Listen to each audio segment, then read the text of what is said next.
Okay students, so today I will explain your doubts. ठीक है, first doubt is asked that what is Fibonacci sequence और series. Fibonacci sequence और series का मतलब ये होता है जिसका हर टर्म अपने पिछले दो टर्म के सम के बराबर होता है.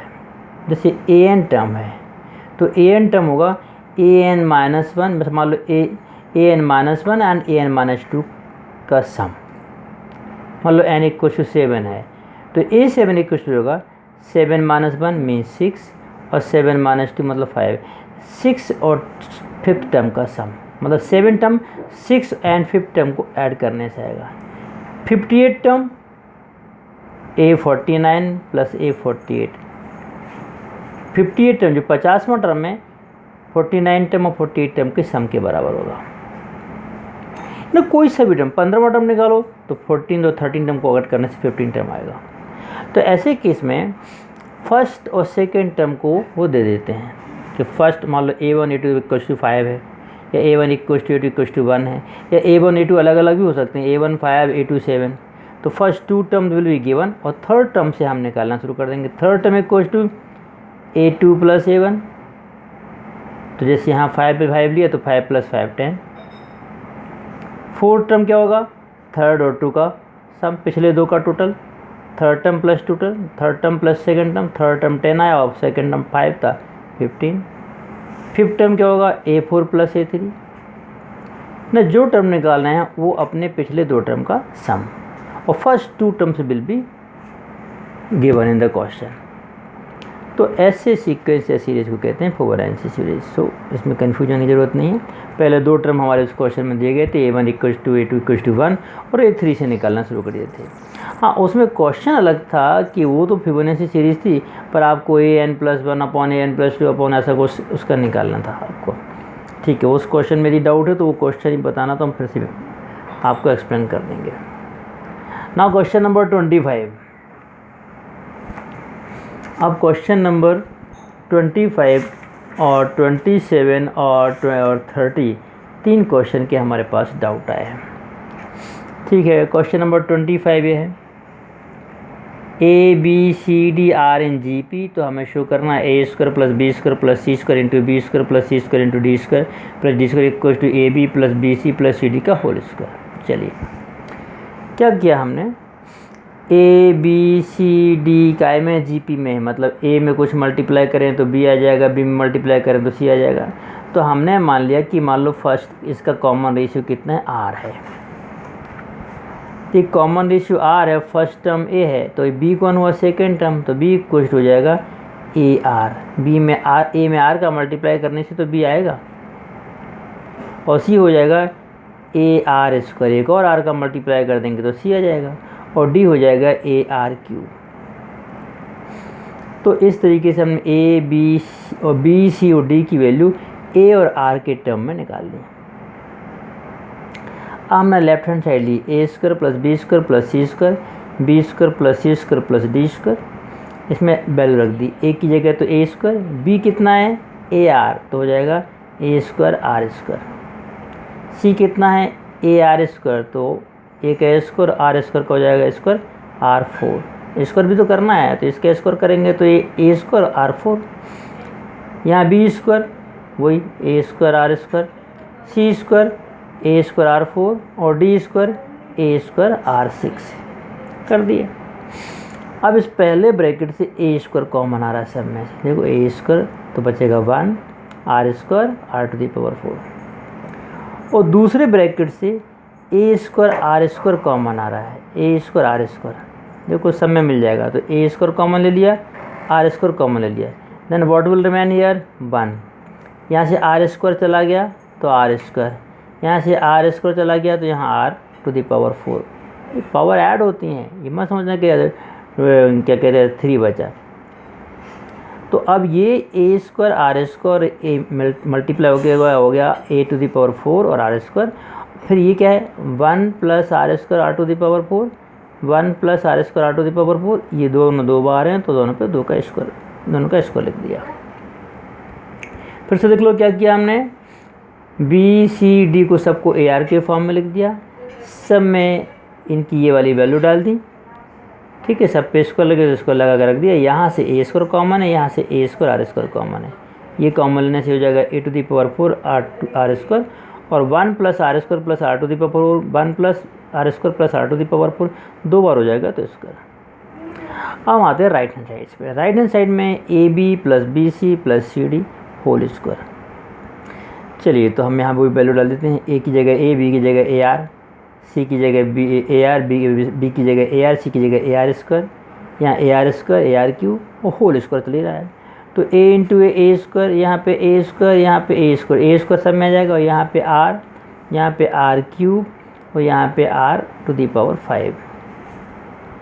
अब हमने क्या किया, ये स्क्वायर तो इन सब में से क्या कॉमन ले रहे हैं, आर ए स्क्वायर सब में है, और एक एक आर सब में से कॉमन निकल जाएगा।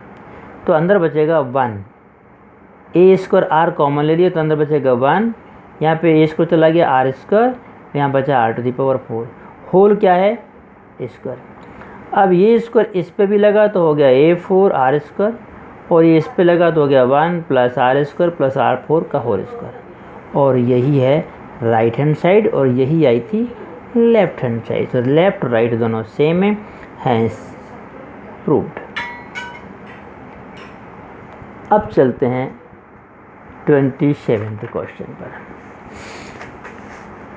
27th क्वेश्चन कहता है कि find the value of n such that a to the power n plus 1 प्लस b to the power n plus 1 upon a to the power n plus b to the power n ये a और b के geometric mean के बराबर है। चलिए ऐसा हमने एक अर्थमेटिक मीन में भी क्वेश्चन किया था।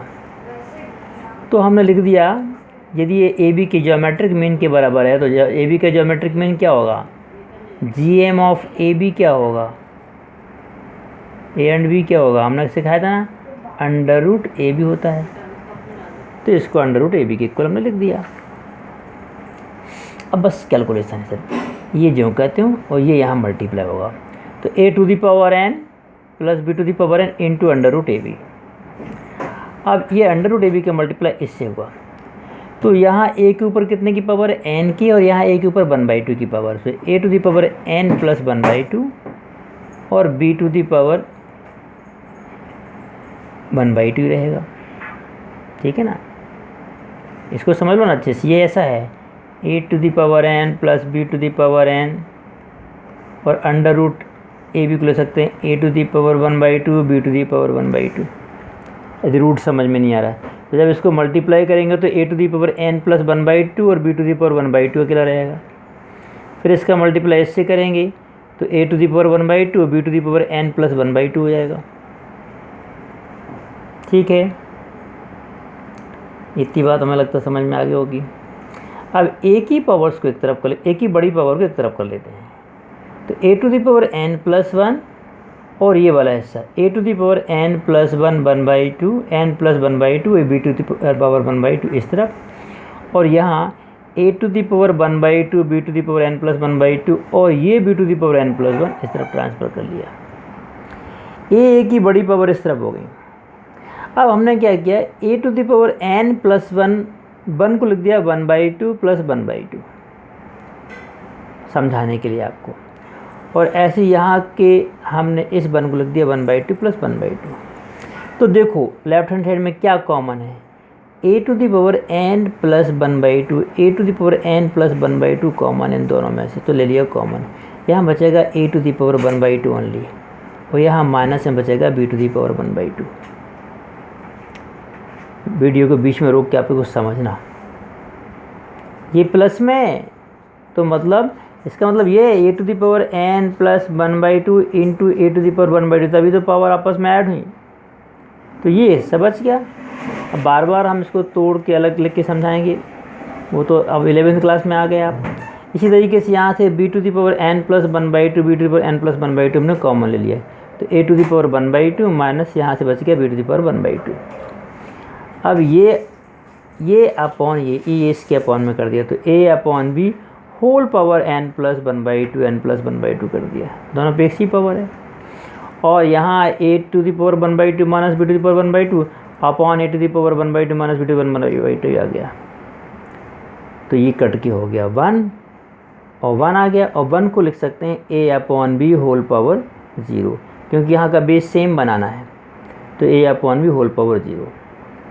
अब जब बेस सेम हो गए तो पावर सेम होंगी, तो n plus 1/2 equals to 0, so n equals to हो जाएगा -1/2।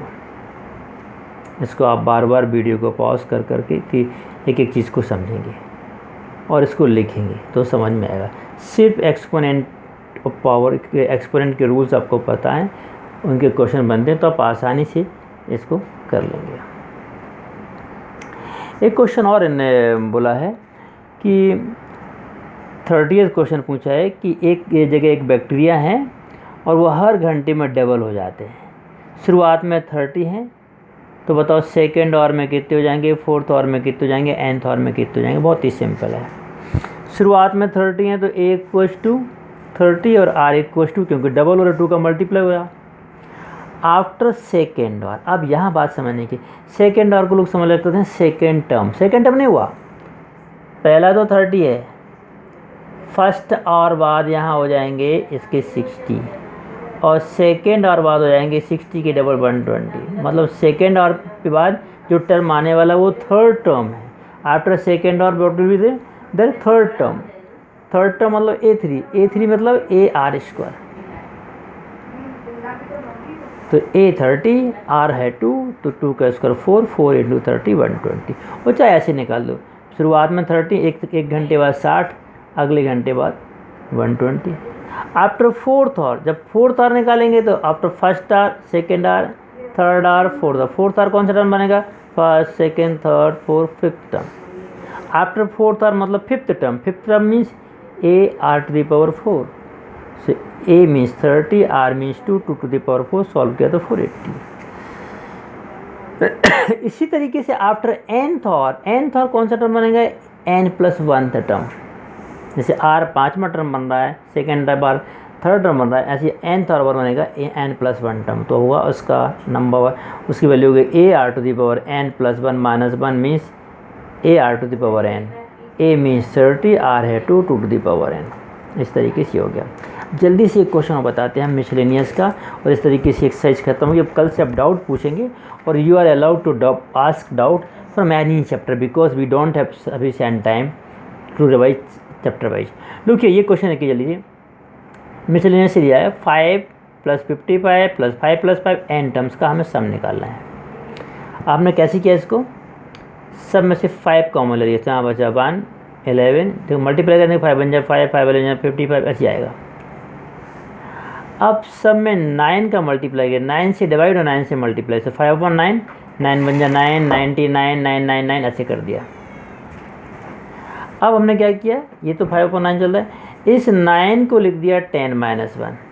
देखो 10-1 9 होता है, 99 मतलब 100 - 1, 10² - 1, 999 मीन्स 10⁻³ -1, 1000 -1, ऐसे कर दिया। अब देखिए जल्दी से 5/9 जो कहते हैं यहाँ पर है 10, 10², 10³ ये अलग ले लिए सब n टर्म, और -1 में जल्दी से बता रहा हूँ क्योंकि 15 मिनट से बड़ा वीडियो नहीं बना सकते हैं। -1 how many times, n times, so -n। अब ये बन गई जीपी जिसका फर्स्ट टर्म है a और कॉमन रेशियो है, फर्स्ट टर्म है 10, कॉमन रेशियो 10 है। तो फॉर्मूला होता है ar⁴n - 1/r-1, r की जगह 10, a की जगह 10 करके हमने इसको रख दिया। ठीक, तो 10⁻10n + 1 और 10 बन जाए 10, और ये 10 - 1 हुआ 9, सो 9 चला जाएगा यहाँ, सो 9 बन जाएगा। फाइनली ये सॉल्व होके आ जाएगा इतना। हम मैं थोड़ा रोक दे रहा हूँ, इसको देख के आप खुद ही सॉल्व करेंगे। 15 मिनट से बड़ा हम वीडियो बना नहीं सकते हैं। 15 मिनट और 15 सेकेंड हो 14 मिनट और 15 सेकेंड हो चुके हैं।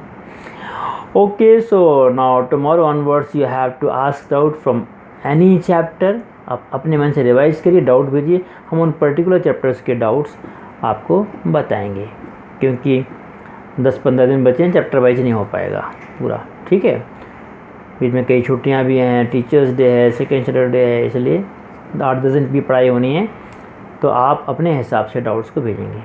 ठीक है, इस तरह से ये चैप्टर भी ख़त्म हुआ। Okay, thank you very much.